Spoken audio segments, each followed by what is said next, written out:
rapidly aged spirit, right? If you think you can sit and wait for a whiskey for however many years, and then you get told that you could have it in a matter of days. It sounds like magic, doesn't it? Well, we'll look in a minute and see whether it's magic or not.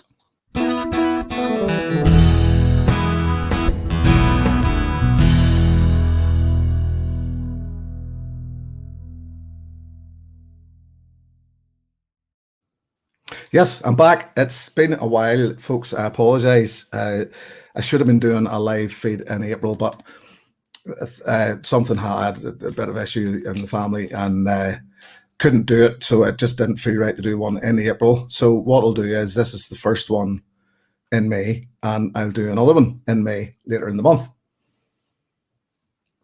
I will bring my guest in a moment. I'm just going to pop into the chat quickly and say hello to those who are in. It's good to see so many of you in, because it's actually changed the time up an hour, just because my guest is a couple of hours behind me, or a couple of hours ahead.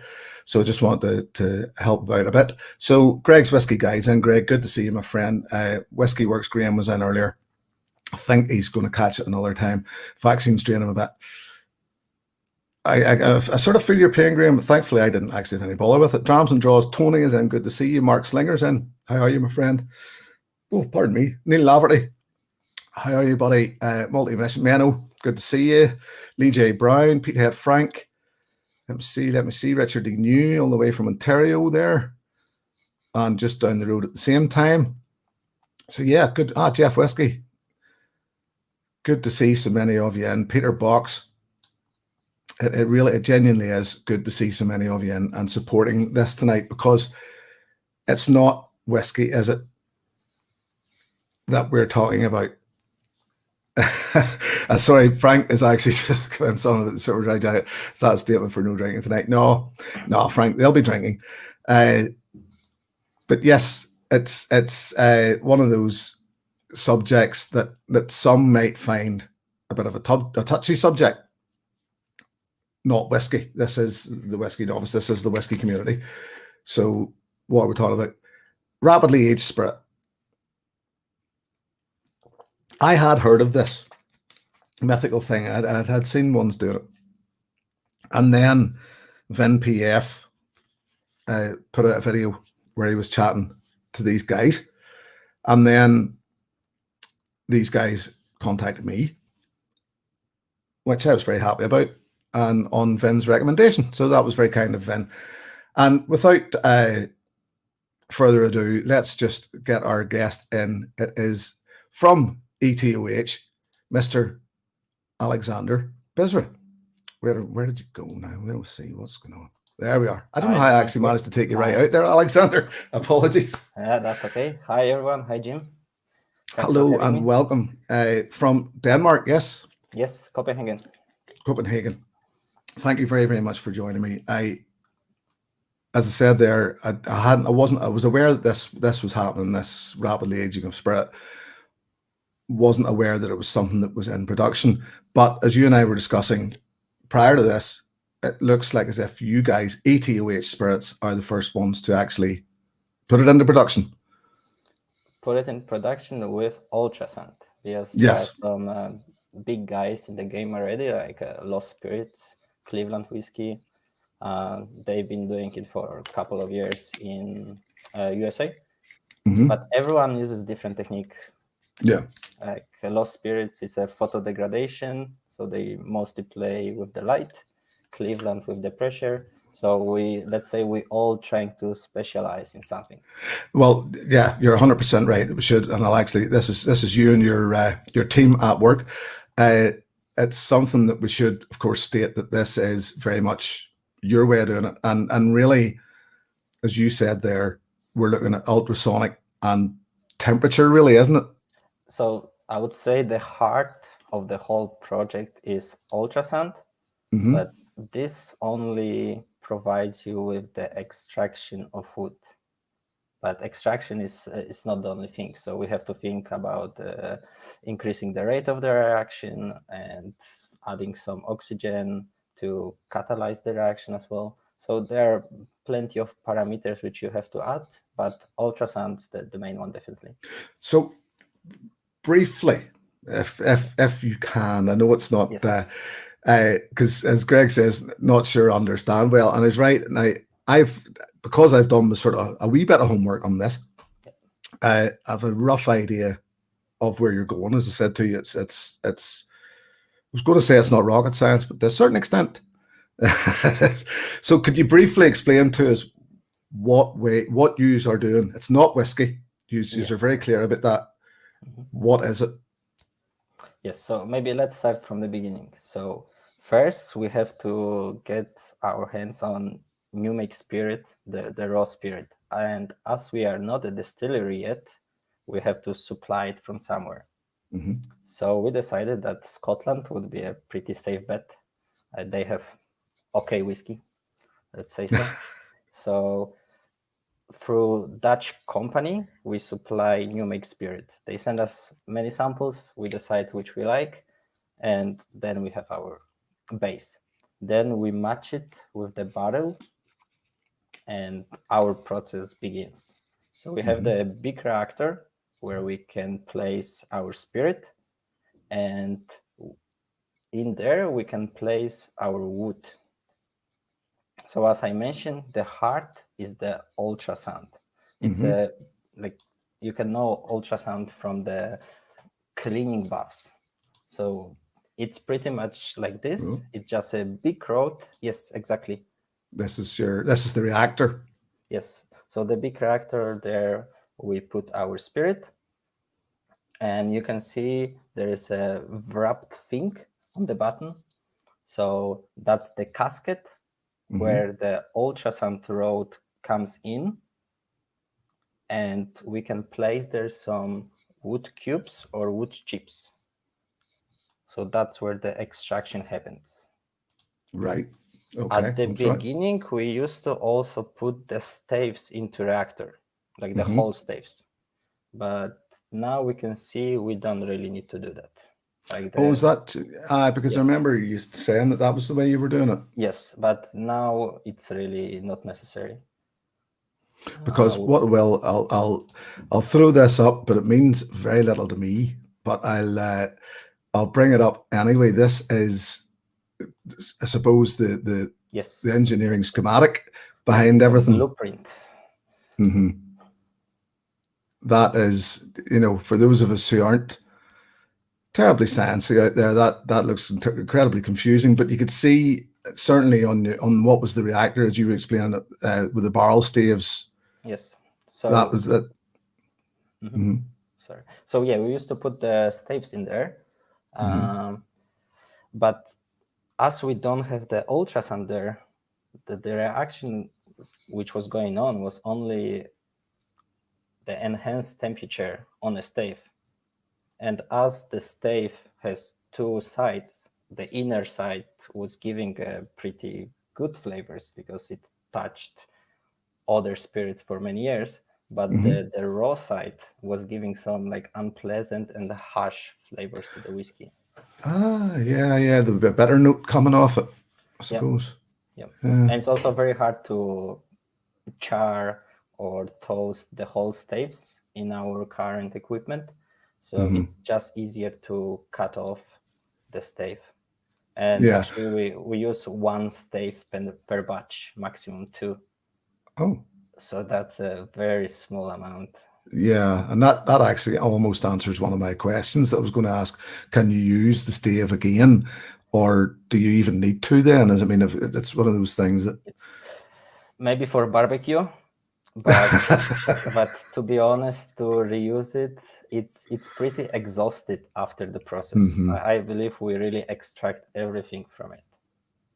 Very good. Yeah, and so there's no need. So we have plenty of wood after opening. Yeah, that's what's going to. Yeah, if you're only using one stave, I could understand that. Sorry, there was a question from Menno there, and because there'll be questions come in as we go along, and there's a good chance that we probably would have explained a lot of them, or those questions will be answered as we go along. But if somebody does answer or ask a question here, I want to try and hit them as we go along. So, what is the goal for your spirit drink? Do we need to see it as a drink in its own right, or could it also be used as an agent to process younger whiskey? What do you think yourself there, Alexander? Like my personal goal is at the beginning was to recreate the classic whiskey. And as the whole company, yeah, we agree, we wanted to do it. And now we just want to innovate, to be honest. I think we're gonna go to the tasting, but I believe we did it. Like we can really recreate the classic whiskey. Well, we are, and this is why I wanted. We are, and that was something I wanted to just get to next. But as I said, it was nice to see, and I'm hoping that most of these questions will be answered as we go along. As I said, now, granted, this is the new make for the call of excise duty, which is one of your core range. Yes, I suppose you would call it. You know, that's and your core range I see is getting bigger. Yes. We I think gonna try to have 5 of them. Hopefully not more, but yes, let's see. Because I'll actually, what I'll do is, if you give me a split second, I will fire up this bottle, because this isn't actually, this is the finished bottle, yes. Obviously. The Call of X, but this is just the new make spirit, which user. So what, I mean, you're actually going down your new make here starting at 61% ABV. So you're doing what a distillery would do as such. You're getting your spirit, and then you're bringing it down to what, 43%, isn't it? For after the process. So of course in the reactor there is a reason why everyone aged at 60. We've been experimenting with 50, 52, but no, it's really the 60 seems like a perfect number. Because this, and I just wanted to, and you know, even Menno's saying there about it being a decent color. This as a new make spirit, it's typical of new make spirit, and this is something that I've noticed an awful lot of what you guys have been talking about when I was reading about, and it's the science of it, the flavor that comes with your new make spirit, the esters, etc. And it's something that you and I were discussing before we went live. When I was talking about Irish distilleries, that a lot of these new makes have a very, very distinct and a very personal flavor to that distillery. And I'm going to skip forward here to, this is that bottle that I had up a second ago, that the call of the actual call of duty, or call of excise duty. And straight away, I mean, anybody with eyes in their head will see the color difference in them. So that is just wood alone, and your process, which is bringing that color. Yeah. And it's within 7 days, this one. Yeah, 7 days. That's something else that I meant to add. And what I find incredible about it is, and this is going out to everybody in the chat and anybody else who they want to, who they should really share this with, because the new make spirit I found a little tight, I'll say, but it was very clean, fresh. I actually put it down clean, fresh linen, strong but not overpowering. Pear drops, a little acidic, and quite dry on the palate. Sharp, fresh orange. Strong, hot, potent, but very, very drinkable as a new make spirit. But that's before you have done anything to it. This was the bit that impressed me. The nose, the reaction, everything on the finished spirit that you have worked on is totally different. You wouldn't know it was the new make spirit. So until not all that way through, because I found threads of that, what was in the new make, getting near the end and the finish, etc. But on the nose, it was, to me, it's gingery, slightly musty, fresh orange, lots of citrus and oakiness even on the nose of it. And it's just, I've actually written down here that to me, it's a successful transformation from new make to something which acts like, I've written this a few times, acts like a whiskey. And I think that's putting it you know, that's not having a go at it then. That's describing it pretty well. It acts like a whiskey. Would that be fair to say? Yeah, I'm not offended by it. Yeah, That's good because it's not whiskey, so it's not whiskey, and this is something that everybody in the chat here and everybody should know, that it does state clearly on all the labels, this is not a whiskey. And I'll actually pull up the label for this one, because just to show the folk out there what your labels, the information labels look like. This is maybe this one, or it's maybe the other one, but it doesn't matter. It's just an information label. No, this is actually the other one, but we'll get to it in a minute. But either way, that is what you're looking like on an information label. yes. And I love it. I'm genuinely not just saying it. I do like the information that you're giving out. Many people say that we're very transparent, and we are trying to be. And I even got a question like, "Are you not afraid to show so many information? You show the blueprint, you show like what parameters did you apply?" But no, we are not afraid. Yeah, you're And not hiding it. Yeah, many things as well behind the scene, like about the power or amplitude of ultrasound. So we are transparent, but that's just one side of information. Like everything what's added or done to the liquid is stated, but yeah, some technical parameters are still hidden. Exactly. Yeah, that's understandable. It's especially whenever this is your process. Yes. You know, it's not like as if there's other companies out there using exactly the same process as yourselves. So there's a few guys have come into the chat that just want to say hello. Arnie Tigers and Whiskey Straight Als and Dram Divided come in there a while back. Billy Boy, James Morgan. I hope I didn't miss anybody on the way back there. But that was the other thing that I noticed. This was the barrel staves were port wine and Burgundy. Yes, exactly. Isn't that correct? And that was something I noticed in the palate, was the wininess. Yeah. There's a very definite wine note in the palate.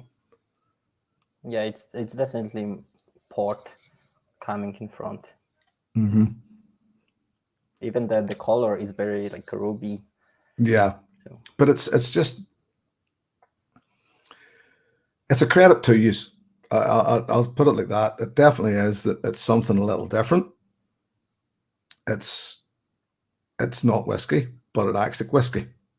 Do you guys intend? Is there an intention of making a whiskey in EtOH Spirits? You know, is there something maybe that'll go on in the background? So no, we are pretty confident in the technology, and I believe that this is gonna be it. Of course, we're gonna improve the product over the years, but there's no intention to act like the current distilleries, which just do something on the side to release whiskey in the future. You're probably gonna see different spirit or liquor first, then whiskey.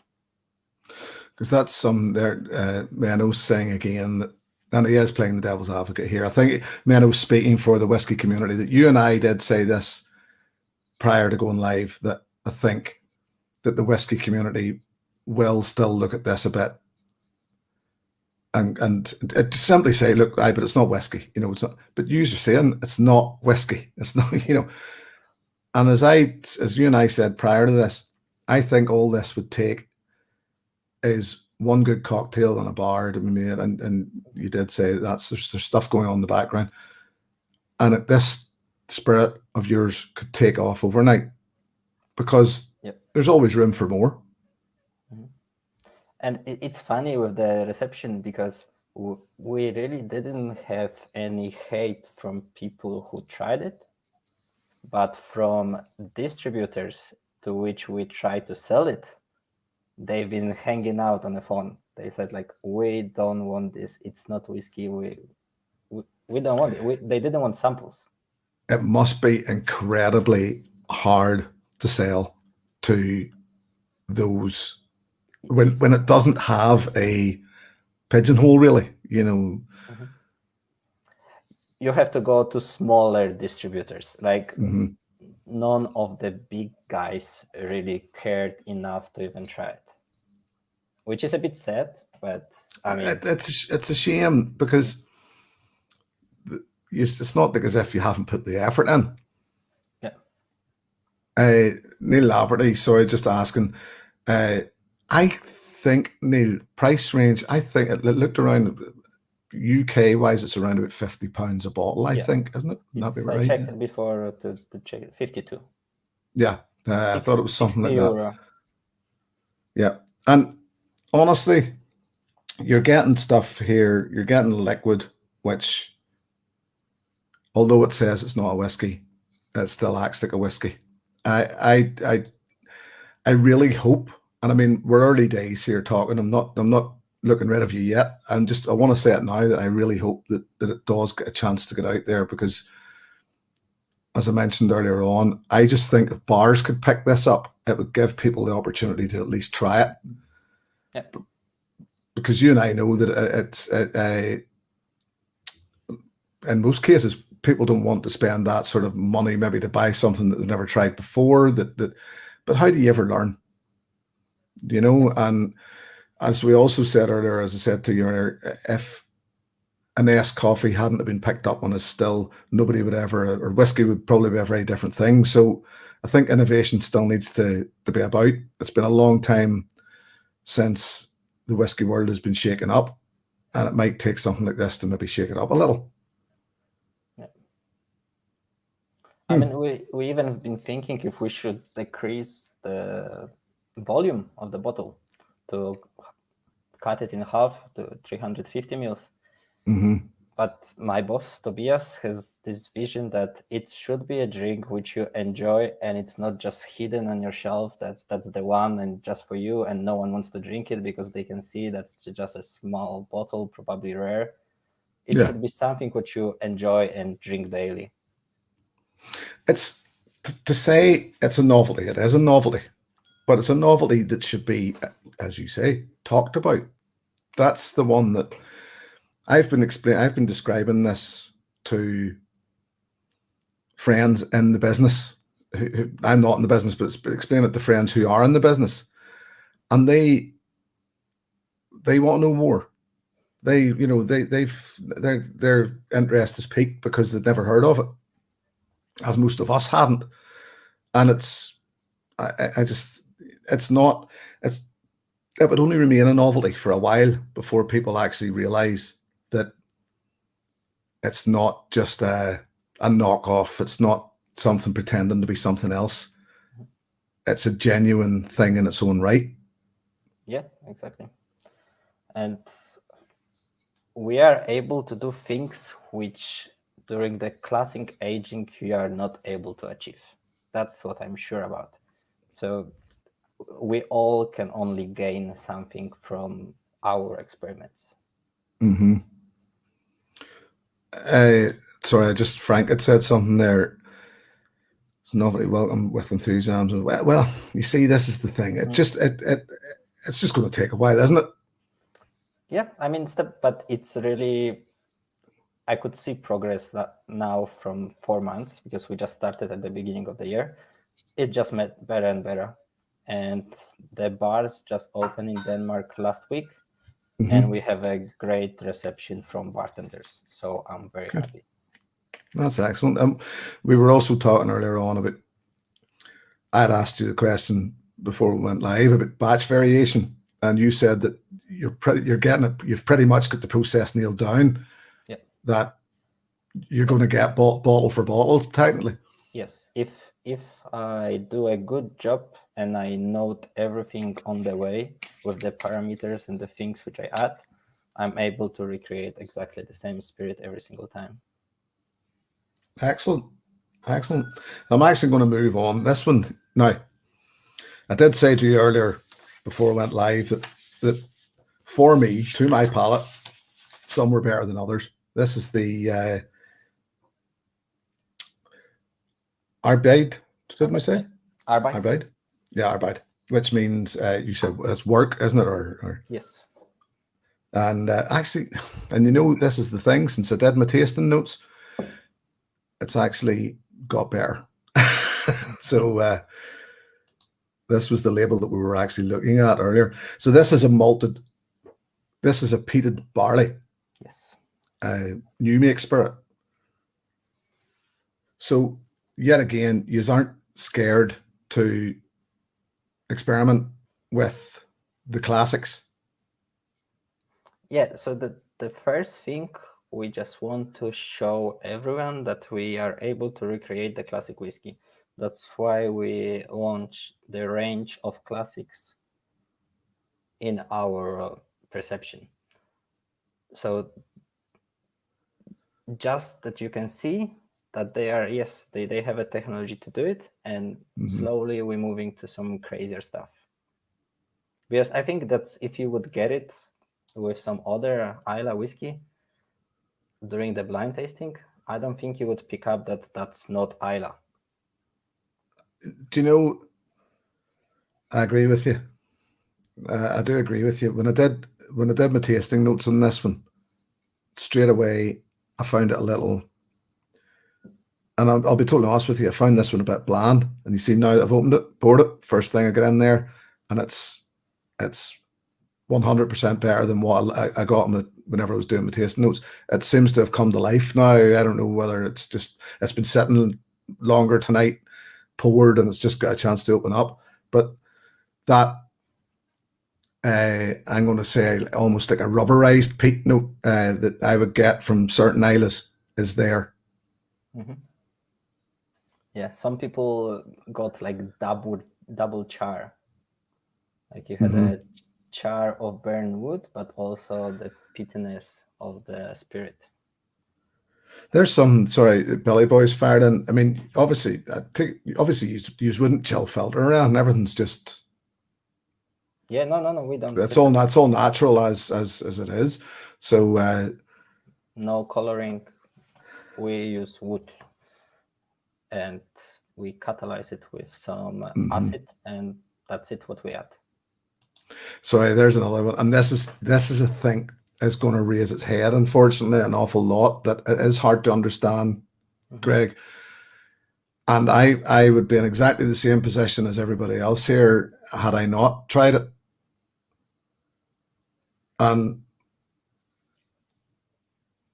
as I did mention to Alexander earlier, and I would say it again, this is no threat to whiskey by any means. But it feels like whiskey. Now, what I did ask Alexander, we were discussing this prior, and I thought maybe there'd be a place in the market for new distilleries to try this. But you were saying, Alexander, that probably not. No. Yeah, I don't think every distillery could afford this technology. Like this only ultrasound costs a lot of money. So at the beginning, you really don't have anything. That's why you're trying to distill other stuff. But maybe there would be a space for one company or two companies in the country which would run it for you.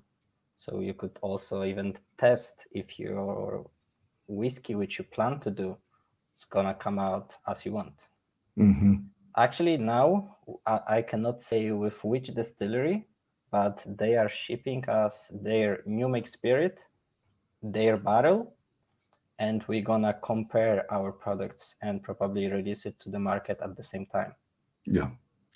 Here's a couple of good questions for you here. I don't know if you can answer that. Yeah, so I just was running bourbon today for the first day. This is why I knew you'd already told me that, and I wasn't sure whether you were allowed to say it to everybody else or not. So. Yeah. So we're not going really for the classic here because we are adding the coffee beans and coca nibs.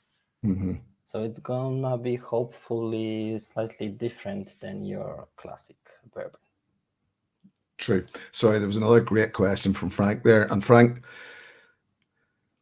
that question couldn't have been asked at a better time, because nosing and tasting this one now, the peated one,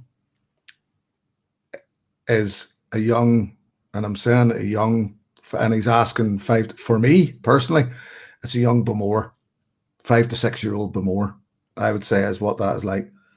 Yeah. Actually, it's better. Just that's what I would compare this one to. It's got the sweetness of a Bowmore, but it's better than Bowmore. That's. Thank you. So I'm a chemist. I'm an analytical chemist, and unfortunately, there is no way to analyze whiskies, and no one gonna tell you that that's a golden standard for 6 years old whiskey, and if you match it, it's a 6 years old. Like they all so different. It just Well, this is what we were basing. Yeah, and I mean, we were chatting earlier on that the flavor, and this is on your website, I think, or I read it somewhere, and that the flavor starts with the esters. The ester comes, of the new make spirit as it's being made. So there's an awful lot of that will carry through into the finished whiskey. Yep. If done right, depending on maturation, I suppose. So what you're doing is technically adding additional flavor the natural way by, I'm trying to explain this in the way my head works, by ultrasonic. Just, yeah. I mean, the extraction from the wood would happen by itself. We just make it faster as we apply the ultrasound, because the ultrasound is just small explosions. So there's a process of cavitation. So the small bubbles are created and they just explode. But it's a micro explosion, and it's 5,000 degree on the spot. That's why it's able to extract so much more. I mean, people are experimenting with whiskey. The blackened Metallica whiskey, so they were blasting their music at the barrels to try and agitate the wood, to release more of the. So I know this is different. This is a different thing you're doing, but there's nothing wrong with experimentation. I mean, we'd never learn anything were it not for experimentation. And Menno actually said something earlier on that casks are becoming harder and harder to come across. Good casks are getting harder to get. So really what you guys are doing is extending the life of a cask very easily by breaking it down into smaller parts, and getting the use out of a full cask. Yep. I mean, as I said, we can produce almost 6,000 liters of whiskey from one barrel at cask strength. So. That is crazy. That is crazy. I think it's also worth to mention that we didn't come up from nowhere, let's say. So Tobias, the owner of the company, he was working with the University of Copenhagen over 3 years and doing the scientific projects, trying to figure out how to accelerate aging. So I think we also contribute to the science. That's how I joined him. I heard about his project in my university and I found it super interesting. And is it a process like whiskey? I mean, this Arbide is Oloroso staves, 9 days old. So this has been in the process for 9 days. Is it like whiskey where, obviously I imagine then that it's like whiskey where at some point you step in and go, that's when it's right. This is where we take it. We pull it now, and so it just works the same way. Yeah. Yeah, exactly. Like we can tweak it at any time. Like if after day one we say it's not going in a good direction, we can just stop it, figure out what's going wrong, or change the wood. That's not a problem. Also, when we talk about 9 days, it's not that we blast ultrasound for 9 days. It's how the whole process operates for 9 days. Like, to be honest, we would be able to shorten it if I would just Right. stay at work and just play with it. But it's from the even marketing point of view, we would just make it worse. If someone would see it, 2 days whiskey, and this way, let's say it's very good with our daily schedule as well, as we are there 5 days a week, and we can Right. tweak it all the time. Because that's sorry, Tony, my friend Drams and Draws there. Tony was just asking that question. You know, how many days is that sample aged for? And it's well, it's hard. It's hard to explain aging in this process, really, isn't it? Because it's. I mean, even though you almost word it as a 7-day-old or 9-day-old, it's not aging really. It's, as you say, it's the length of the time that it's in the process. Yeah. I'm starting to get coffee off that as well. There's actually really strong coffee note right in the back of the finish. That I'm looking forward to. You know what I think I might actually do? I've got quite a bit left in these, and I might actually at some point draw a name out of a hat somewhere and send them on to somebody else just to let them try them, because I want to get this out there for somebody else to try. You know that. So I'll figure out some way around that, but definitely that is an awful lot livelier than I had it on my tasting notes. And to be honest, it's getting slightly better with the Brexit situation for us.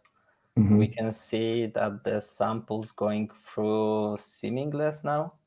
So we for sure can figure something out. Maybe I could send you bigger volume and you could distribute to some of the No, as I say, let's, I think what we're doing, and I just want to, I want other people certainly to try what we have here. Yeah. And I think Vin, because I know you'd involve Vin PF, and I think he was doing the same. What I want to move on to, because I've been, you and I think you're quite excited about this one as well. This is a work in progress. Yes. Technically, White Forest, 100% cedar and chestnut wood, bottled at 47%. And I'm not overstating it, good people of the chat room, when I say, and I did actually say this to Alexander earlier, that I don't think I've nosed anything like this ever. And I've nosed quite a few whiskies by now. Yeah. And what I did say to Alexander was, when I did nose this, Mrs. Novice, as everybody knows I call her, come into the house. My wife came into the house, and then my 10-year-old daughter with her. And the first thing I got on this, straight out of the glass, was barbecued meat and charcoal. It was like a barbecue, really, really good, rich, quality barbecue. And I reached it to my wife and said, "What are you getting?" "Barbecue," she said. 10-year-old daughter, "Smell like barbecue?" "Yes."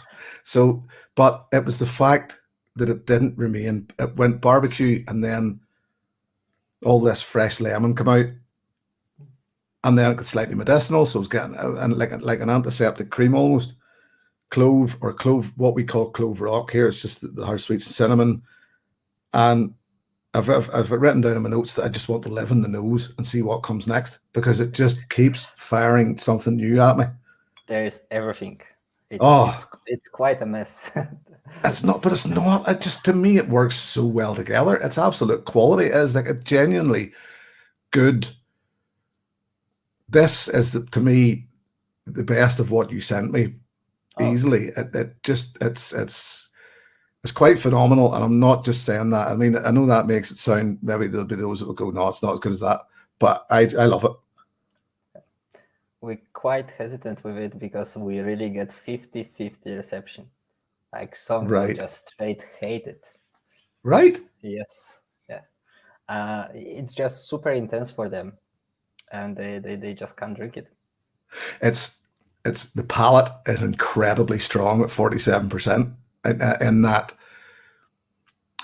it was, and I mean, obviously that New Make Spirit 61%, but there's something in here that was taking the breath from me almost. So I had to water this well down whenever I actually sat down with it for a while.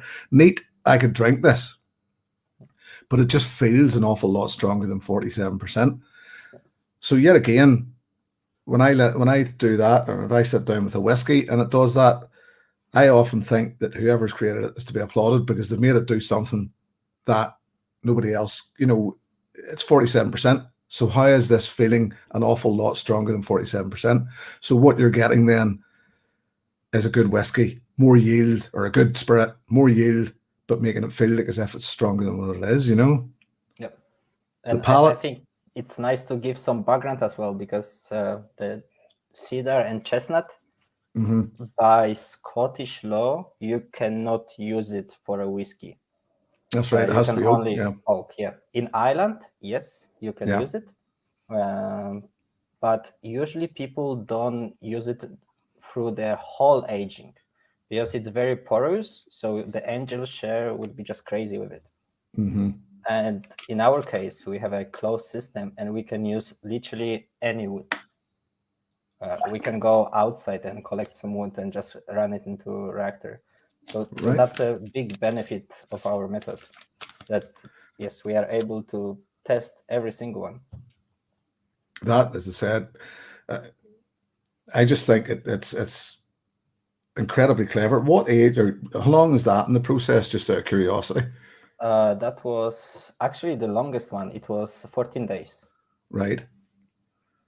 It feels old. And it feels like 16, isn't it? But it is bizarre. And yet again, I've added quite a bit of water there because it feels drier to me now on the palate. And this is the other thing.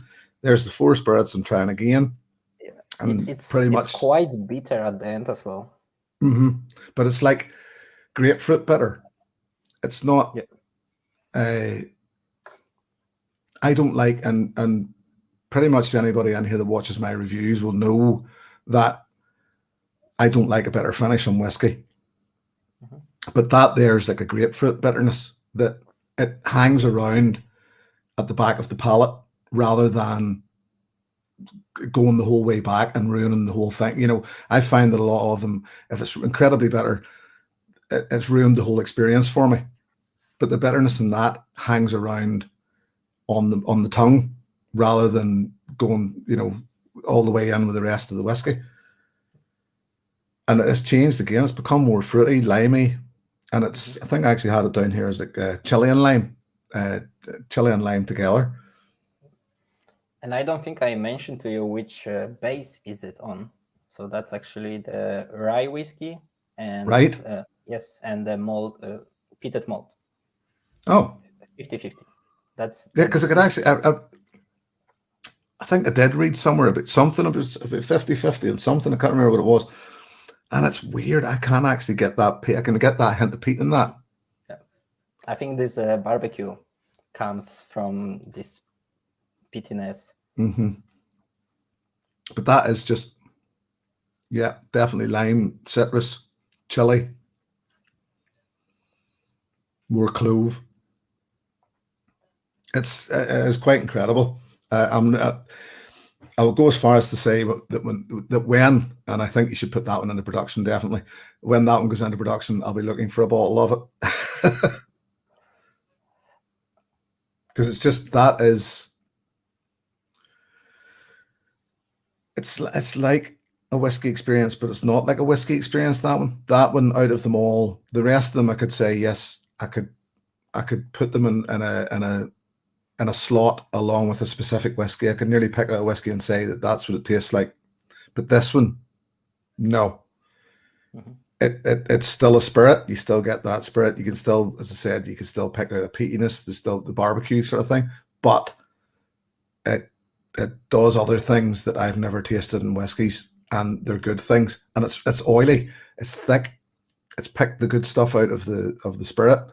And I always imagine that a lot of that oiliness and that thickness comes from the wood of the cask.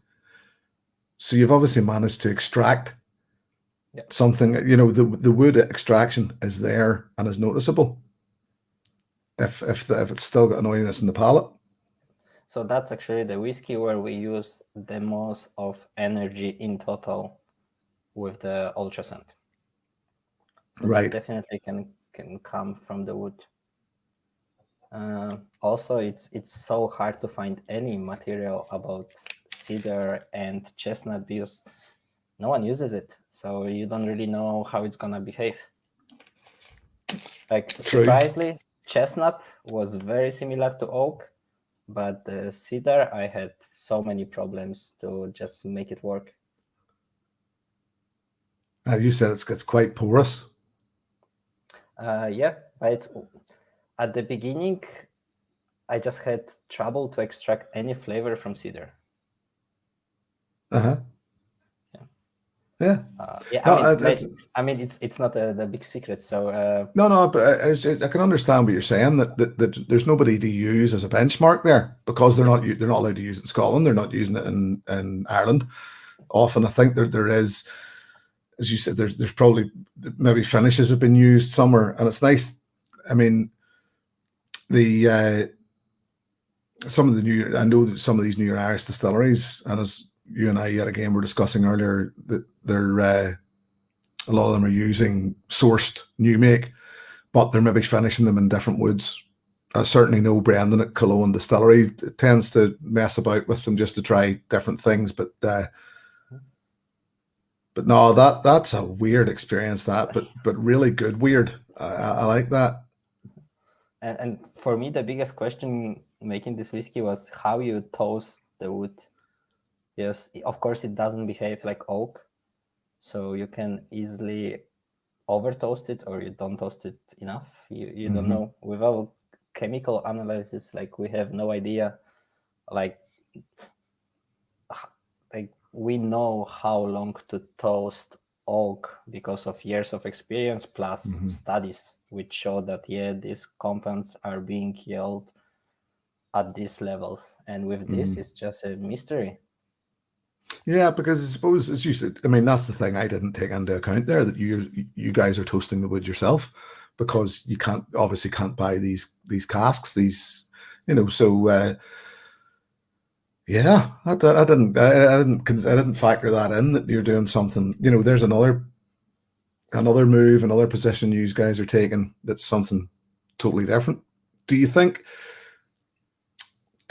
you're setting the standard? Can you see other companies following in your footsteps with this, or do you think, is this something that they're going to maybe wait back and see how it all works out for you guys first? It took 3 years to develop, and like, Tobias is engineer. He built the machine with his father, who is also engineer, so they spent a lot of time doing it. I just cannot imagine how someone can recreate it easier. I can see it more that they're gonna try our whiskey and say, like, I like this wood and I may play at home with this wood afterwards.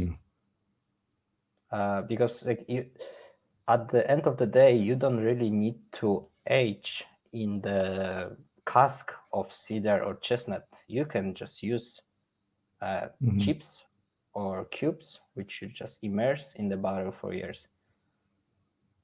Yeah. I'm not saying it's gonna be the same, but definitely you could get some interesting flavor as well. Yeah. I mean, the potential, I'm sure every day for you is like a kid in a candy store as such, because the potential for for trying different things, and because it's a process which can be carried out in a number of days, it's not something that start trying a different cask and saying, okay, we've put the spirit in there now, all we have to do is wait 3 years, and then another 5 years, and then we'll maybe try it every year after that to see whether we've got the right spirit or not. If it's a failure, I suppose, I mean, that's something I never even thought. Have you had any that you have just stepped back and went, no, that doesn't work?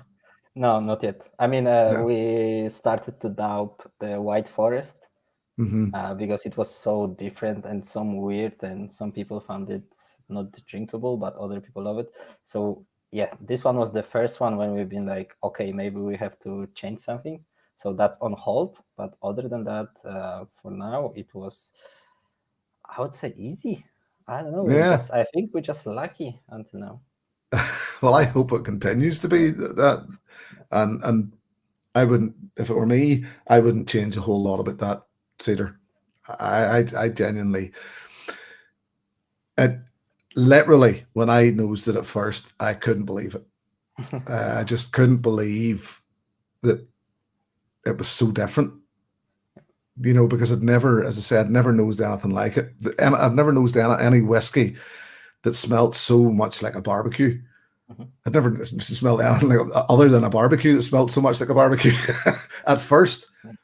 But it was the fact that that barbecue went away almost straight away and then became something different and then became something different again and just kept changing and molding. And yeah, like it's so funny that you get barbecue, because for me, it's like old sauna.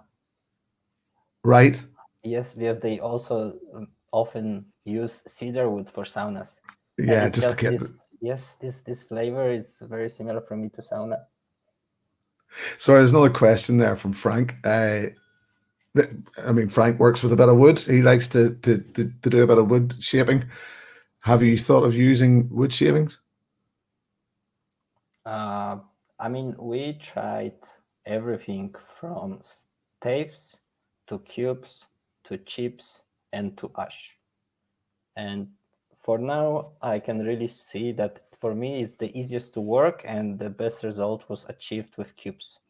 Mm-hmm. Like even chips, I feel like had too big um, surface area, and it was over extracting. Right. But maybe it's something specific to our instrument as well. Well, see, yet again, because it's not a, I never thought of that either, because your reactor is a very specific thing to your company. It's custom made, yeah, exactly. Yeah. So there's not, you know, the wood is going to react in its own way to yours, and it'll maybe react something different to somebody else. There's actually, I don't know if you ever the Whiskey Tribe in America did a video on the bath, on the small baths, just trying it. And this is why it sort of, yet again, it piqued my interest to see that this is something that people could experiment with at home, but it wouldn't be the same process as you're using, because Yeah. as you actually mentioned to me off screen earlier on, it's different. Yeah. I was so happy to see this video, because I'm even the patron of Whiskey Tribe. So I love guys. It was in the middle of my thesis, so I didn't have time to send them a message. And after that, I just left it. But it's so nice that they tried it. But even when you just look at the scientific paper, what they call for, the difference was massive between what they tried and what's proven to work. Like I mentioned to you before, when you include the power which you apply and the area at which we apply the energy, we are more than 100 times higher than this ultra buff. Right. And of course, you have the oxygen, the circulation of the whiskey, some Have you, acids which catalyze. Yep. That's another question. That have you noticed? You guys are sampling this. Does it act? Does your spirit act like a whiskey would act in a bottle with oxidization? Does it change over time with air in the bottle? I mean, it's still only 4 months, so it would be hard to say. Yeah, fair enough. But for now, not. And considering the amount of oxygen which we pump into our spirit, I would be surprised if it would make a big change over time. There was something that it just entered my mind, you know, that because this is always the thing that I suppose is always going to be a challenge, that people are always going to compare your spirit to whiskey. You guys, I would say, are comparing your spirit to whiskey. You know, it's always going to be, and it's good to, you know, it needs to have something. You can't compare it to any other spirit, really. It needs a reference, I suppose, but it's not. It's clearly not whiskey. It acts like whiskey, so it's confusing the hell out of my head, as I'm sure it does with an awful lot of other people. But hey, the way I look at it is there's room for everybody. There's room for them all. And, you know, to me, this can live happily alongside whiskey. Aniseed, that was the other thing that was getting an awful lot of, and that was aniseed. I'm actually glad that so many people come in tonight and listened and didn't kick off and start throwing stuff around the room, and just because, you know, that this I definitely, I think it's all a very interesting subject. Something else is would it always be whiskey you would aim at? Can you, just this something entered my head before we finish up, that there's other spirits that you could try and toy with as such. You know, this is not a replica for whiskey. This is not a, but would you think about maybe trying to reproduce a cognac or something, that sort of flavor, or what do you think? Yeah, so actually now I remember you asked if we failed with something. Yes, we failed a little bit with coffee. So we've been trying to do coffee with our ultrasound equipment. It makes scientific sense. There are some studies which show that you can extract coffee much more efficient. It doesn't look pretty. It looks like dust because you extract a lot of fats from the coffee. It's just the reactor is not built properly to make coffee. Like we couldn't put enough in. So yeah, it failed. We've been trying to do actually the coffee liqueur. But yeah, not this time. Right. But next one, I would say probably rum. I mean, we can see that people are crazy about rum right now. I think it's really becoming a big thing now. So it would be weird. Well, I could see how that would work. At the end of the day, yet again, there's enough people out there making the neutral spirit for rum, you know, that you can add your own touch to it afterward. Yeah, I suppose. And Listen, rum Alexander, flavored everything. So yeah, I'm going to wrap this up. We all, I know it's a couple hours later for you than it is for me here. So, but even at that, I do like to keep these things to within an hour because, and I think we covered it pretty well. And I'm going to send these. I'm going to either post them on, or I'll get these samples off to somebody else within the community or within this chat tonight, for the simple fact that I genuinely do think more people need to try these. I think anybody in here, if you hear anybody talking about them, spread the word. It's worth trying. It definitely is. If EtOH can make it into bars, try it, give it a go. It's not whiskey. We keep saying that, but it's definitely, in my opinion, worth a try. And I was so pleased, and I can't thank you enough, Alexander, for you and the guys at EtOH for sending those over and letting me try them. Yeah. Thank you so much for having us. And if you would like to guys know something more, you can always visit our website. It's etoh.dk, or we actually got the domain as well. This is not whiskey.com, so you can just write it down in your browser. I'll actually put the links to both of them into this video afterward, and yeah, as Drew from AZ, I missed Drew earlier on when he came in, and I think that sums it up. Yeah, love the innovation. So and we hope to be in more markets soon. So yeah, it's coming. Well, that's Drew is in America, so that's a big push for you. But listen, hang around, Alexander. I'll put you off in the background for a second, and I'll be back in touch with you in a moment. Perfect. Thank you. Cheers, Good buddy. night. Thank you. Cheers. Yes, listen, thank you all so much for coming in tonight. It scared me slightly, this one, for the simple fact that I know you guys, I know everybody in here, and you're all whiskey heads. And it's, as I said earlier on, the way I put it was, if the Scottish whiskey industry had maybe looked at an Essex coffee, an AS Coffees still, and said, no, we're not interested, and the Irish had already told them they weren't interested, whiskey could probably have a different look today. So I think it takes innovation, and it takes people to listen. This spirit is no threat to whiskey. Whiskey will always be there. It'll always be ruled by the laws of the Scotch Whiskey Organisation, I think. They'll always be under that authority. But there's room, I think, I believe, for other spirits and other innovation. So I'm going to leave it at that and say thank you all very, very much for joining me tonight. I thoroughly enjoyed that. I can't thank Alexander enough. I'm so glad that his English is better than my Danish, because this would have been an awful lot longer. And I really, really enjoyed it.